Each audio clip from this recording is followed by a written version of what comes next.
minds like Ronald Reagan, Margaret Thatcher, Helmut Kohl, and others during the height of the Cold War, but also with the recognition that to counter the socialists and communists, you also had to have a strong organization on the center right. So in London in 1983, there were 19 parties, like the Labour International in 1947. It was mainly European parties, but also parties from North America, both Canada and the US, and from Australia, New Zealand, and Japan, that form the IDU. And today, if you take the members of the regional democratic unions, you come up with about the same numbers and about the same number of countries as the Liberal International. We have direct members, something like 65 in around 60 countries, and indirect, if you combine also the regional organizations, it's a little more than 100, depending on how you count, in more than 80 countries. And the ideals have always been freedom of the individual, free markets, rule of law, the right of ownership, security, and also social responsibility. Wording which, in many ways, are similar to what I heard from the foundation of the Liberal International, and indeed there are many common traits in the approach to freedom and liberal democracy and the rule of law. But there are also reasons why there are differences between the organizations and the parties that we represent. Mainly, I think it's fair to say that the IDU parties normally are the larger center-right parties in individual countries, with some exceptions in some countries. But together, I think we represent the main forces of the center and center-right globally, actually, on stage. I'm very sorry that we are not having representatives from the Socialist International here. I have a feeling I understand why. But I think they should explain themselves, because this is a very important time to look into the situation in Cuba. Because I think we are today gathering at the sunset of the Castro regime.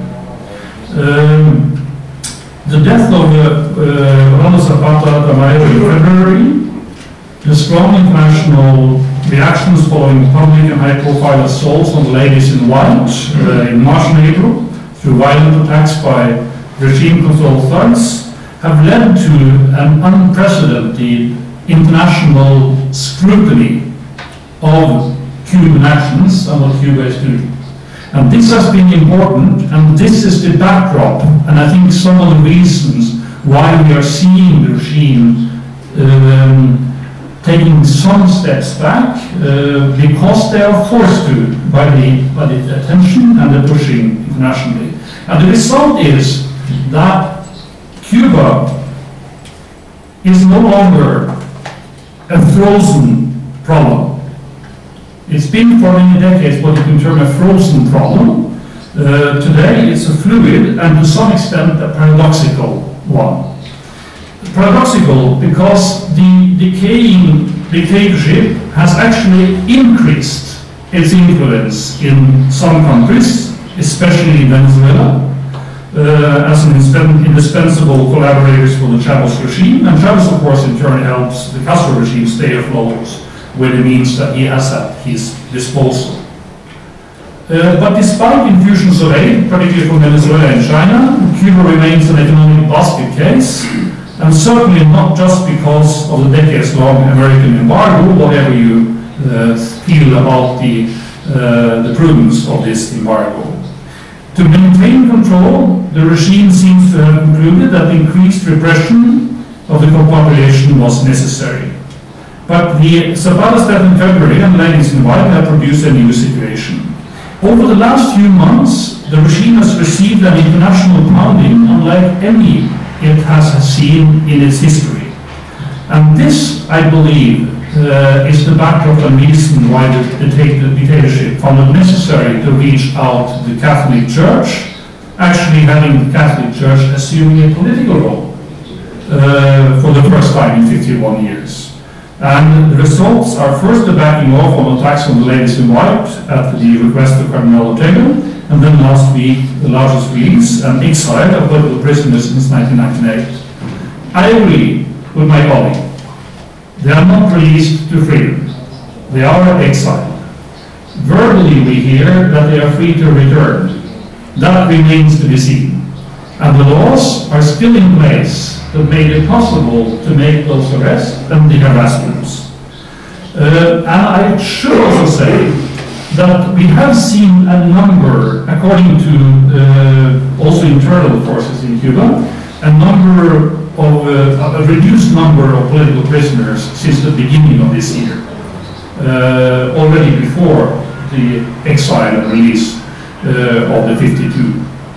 But this coincides with a change of tactics, with an increased level of harassment, short-term detentions, and other means of attacking dissident forces within Cuba. So there is not any sign of any kind of liberalization as such. So that is the reason why I also say this is not a time to let up on the common European position and also to continue the pressure. But there are also an increasing number of internal signs of disillusionment and an increasing number of figures to stand up to the regime. And as I mentioned, the increasing international attention. I think it's necessary, probably not necessarily with the people here, because I sense there is a common interest in democracy issues with Cuba. But I don't know how many of you have had time to read the Human Rights Watch report that came out about 6 months ago, or a little more, on Cuba, with the title New Castro, Sane Cuba, where it documents that the handover from Fidel to Raúl, where he inherited the system of abusive laws and institutions, but rather than dismantle this machinery, Raúl has kept it firmly in place and fully active. And Raúl Castro's government has used new draconian laws and sham trials to incarcerate scores more who have dared to exercise fundamental freedoms.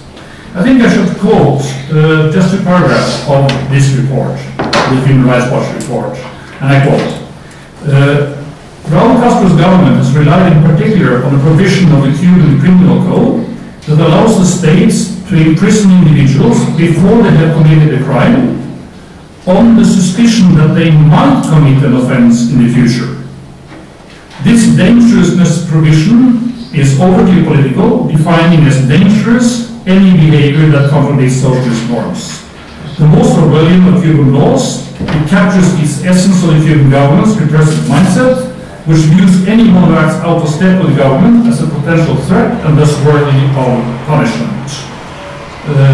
So far the Human Rights Watch, which is very clear on this and documents that there is actually no sign of change in any legal way, in any other way, of the regime from Fidel to Raúl. In fact, the methods may have been changing, but the things are the same. Amnesty International, just a couple of weeks ago, on June 30th, released the report Restrictions on Freedom of Expression in Cuba. And it's not less clear than the Amnesty International and than the Human Rights Watch report. It concludes that Cuba uses repressive laws, a well-oiled state security apparatus, and complicit courts to stifle political dissents. And it also points to the same kind of elements that also the Human Rights Watch did, with that you have in the criminal code, pre-criminal dangerousness is one reason to incarcerate people, contempt of authority, rebellion, and simply resistance is also enough according to these new laws. And also, to top it off, the regime can arrest citizens accused of having a quote, a dangerous disposition, unquote. A dangerous disposition is also a legal requirement, all the legal requirement necessary for the forces to act. So I recommend all those who are interested in being updated on these things, which I think many of you are, to read the report. I think before I go into